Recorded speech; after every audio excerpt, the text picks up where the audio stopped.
में आज हम ये जानने वाला है कि एक एसक्यूएल क्वेरी के जरिए एक एडमिन पैनल को कैसे बाईपास किया जाता है। तो ये रही हमारा एक एडमिन पैनल। ओके, तो एक एडमिन पैनल के पीछे जो क्वेरी होता है, जो एसक्यूएल क्वेरी होता है, वो एसक्यूएल क्वेरी कैसे रन करता है। देखो, उस एडमिन पैनल के पीछे जो क्वेरी होता है वो क्वेरी इस तरीके की होता है, मतलब select star from users where user ID and password that. मैंने ये एडमिन और पासवर्ड के फील्ड में 1 2 3 4 5 6 7 8 मैंने ऐसे ही ले लिया, क्योंकि मैंने मतलब मुझे खुद ही पता नहीं कि इस वेबसाइट का एडमिन पासवर्ड क्या है, क्योंकि मैं पहले ही बता चुका होगा, मतलब पहले ही बता दिया कि देखो ब्रो, हर यूट्यूबर और हर जो कोर्स अपने देखी है अभी आज तक, उन कोर्स में सिर्फ अपना जो लोकल होस्ट है उस लोकल होस्ट पे वेबसाइट क्रिएट करने के बाद DVWA और वो सब जो प्लेटफॉर्म है वहाँ पर परफॉर्म करके आप लोगों को दिखाया होगा। लेकिन आज मैं आप लोगों को लाइव प्रैक्टिकली करके दिखाने वाला हूँ ताकि कोई दिक्कत ना हो। तो मैंने ऐसे ही ले लिया कि सपोज मान के चलिए जो वेबसाइट का जो यूजर नेम एंड पासवर्ड है एडमिन एंड पासवर्ड 1 2 3 4 5 6 7 8। ओके, तो मैं एक इमेजिन करके मैं ऐसे ही ले लिया admin and password 1 2 3 4 5 6 7 8। I hope आपको इतना तक आपको समझ में आ चुका होगा। यहाँ पर इसलिए मैंने दिया कि डेटाबेस में एडमिन 1 2 3 4 5 6 7 8 पासवर्ड है, एक क्वेरी होता है, मतलब एसक्यूएल क्वेरी होता है। अब बड़ी आती है कि एसक्यूएल इंजेक्शन के जरिए ये जो एडमिन पैनल है ये मैं कैसे बाईपास कर सकूंगा। So let me explain that things. देखो ब्रो, हम लोगों को पता है कि 1:1 कंडीशन हमेशा ट्रू होता है। ओके, और आप लोगों को भी पता है, लेकिन आप लोगों को और एक चीज मैं बता देना चाहता हूँ कि अगर कोई यूजर इनपुट मतलब कुछ डेटा इनपुट करता है इस एसक्यूएल क्वेरी में पोस्ट मेथड पे, तो ऑटोमेटिकली उस डेटा की एंड पे एक सिंगल कोड आ जाता है। ओके, आई होप आपको समझ में आ चुका होगा। तो इसलिए मैंने क्या किया, मतलब जो हैकर्स लोग होता है, जो पेन टेस्टर होता है, वो लोग एक ऐसा कंडीशन डालता है, मतलब इस फील्ड पे एक ऐसा कंडीशन डालता है जहां पर एसक्यूएल क्वेरी हमेशा कंडीशन ट्रू कर देता है और जो यूजर जो इनपुट करता है उसे जो रिक्वेस्ट किया है उसका रिस्पांस दे देता है। ओके, तो एक काम कैसे करता है, देखो मैंने पहले ही बोला था कि यूजर्स एक पोस्ट मेथड पे एक कोई इनपुट देने के बाद उस लाइन के पीछे ही एक सिंगल कोड आ जाता है। ओके, तो मैंने क्या किया, एक क्वेरी ले लिया, सिंगल कोड और सिंगल कोड 1:1।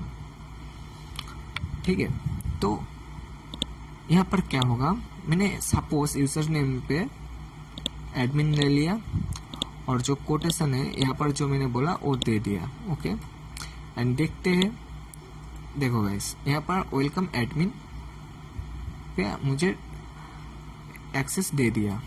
ओके, तो ये कैसे हुआ और इसके पीछे मतलब बैकएंड पे ये जो एसक्यूएल है वो एसक्यूएल क्वेरी कैसे काम कर दिया।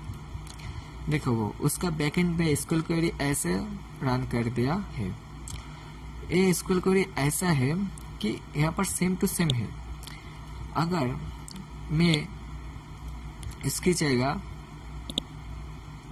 सपोज मान के चलिए मैं इसकी जगह किसी रॉन्ग पासवर्ड और यूजर नेम डाल देता तो क्या होता, एडमिन एंड सपोज कुछ भी 1 2 3 4 5 से कुछ भी लॉगिन करते थे, देखो wrong user name and password दे दिया। ओके, तो ये क्यों हुआ, मैंने पहले ही बोला कि कुछ यूजर्स अगर आप इनपुट करोगे तो यहाँ पर बैकएंड पे मतलब इस इनपुट के फिनिश्ड होते ही एक ऑटोमेटिकली कोड ले लेगा। ओके, एसक्यूएल क्वेरी में।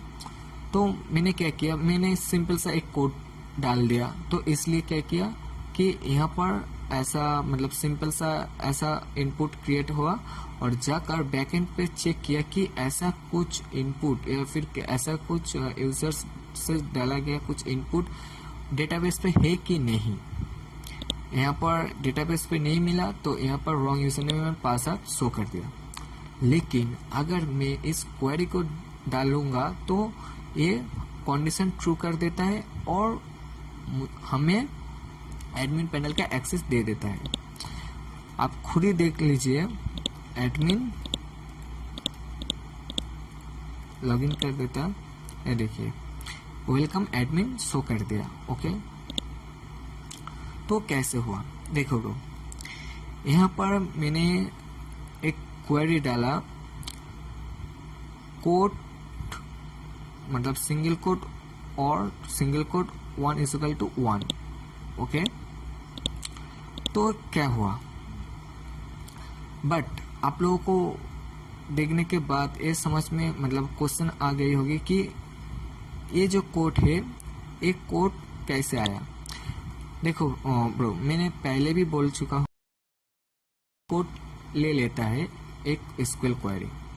तो मैंने जब सिंगल कोड और सिंगल कोड 1:1 डाला तो यहाँ पर क्या किया, ये तो सिंगल कोड तो मतलब एक क्वेरी तो दे भी दिया, लेकिन उसके बाद जो कोड है ऑटोमेटिकली ले लिया। ओके, और मतलब मान के चलिए यहाँ पर जो कोड है और यहाँ पर जो कोड है आप देख सकते हो कि ये ले लिया, और उसके बाद जो एरर आती है वहाँ पर ये शो नहीं कर दिया। मतलब क्यों नहीं किया, यहाँ पर मैंने एक क्वेरी में 1:1 डाल दिया। ओके, तो क्वेरी में कंडीशन क्या होगा कि 1:1 हमेशा कंडीशन ट्रू होता है, तो इसलिए मुझे एडमिन पैनल का एक्सेस मिल गया। तो ये तो गया एक एसक्यूएल इंजेक्शन की क्वेरी। तो आई होप गाइस आपको इतना दूर तक आपको समझ में आ चुका होगा। अब आती है difference between two admin panel. देखो ब्रो, एक एडमिन पैनल है और एक एडमिन पैनल है। ओके, इसका एडमिन पैनल में अगर मैं इस कोड को मतलब उस मैलिशियस कोड को डालने के बाद देखो यहाँ पर यूजर नेम और पासवर्ड एरर शो कर रहा है, लेकिन यहाँ पर डालने के बाद एडमिन पैनल का एक्सेस दे देता है। एक कैसा मतलब एक क्यों हो रही है, आप लोगों के मन में एक क्वेश्चन आ चुका होगा अभी तक, तो मैं आपका डाउट क्लियर कर देता हूँ। ओके, देखो इसका एडमिन पैनल के पेज का सोर्स में जाइए। ओके, सोर्स में जाने के बाद आप थोड़ा सा आप ध्यान दीजिए, यहाँ पर फॉर्म मेथड पे पोस्ट है, एक्शन कहाँ पर हो रही है, किसी दूसरा मतलब क्या बताओ, किसी अलग से जो PHP का पेज है वहाँ पर कोडिंग किया गया है PHP में, जहाँ पर चेक होता है कि यूजर्स के जरिए डाला गया इनपुट डेटाबेस पे मैच हो रहा है कि नहीं।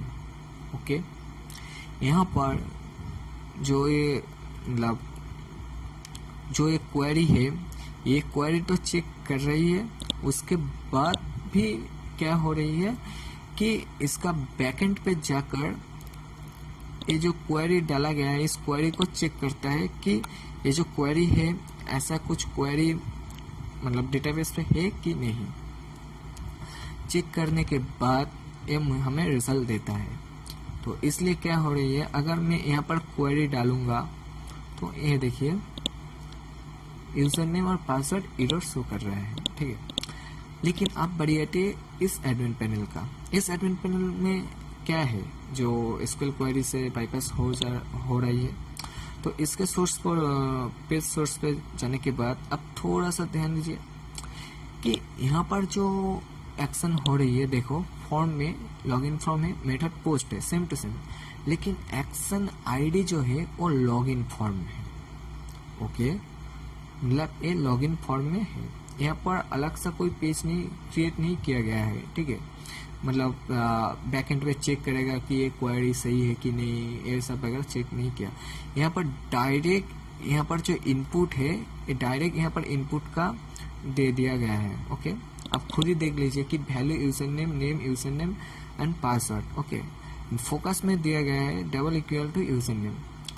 और जो लोग डेवलपर्स है और जो लोग MySQL, SQL और वेब डेवलपमेंट कर रहे हो, वो लोगों को अच्छी तरह से पता चल जाएगा कि ये कैसे काम कर रही है। Okay, I hope guys you can understand. आप लोगों को शायद कुछ नया कुछ जानने को मिला है इस वीडियो से। So please stay with me.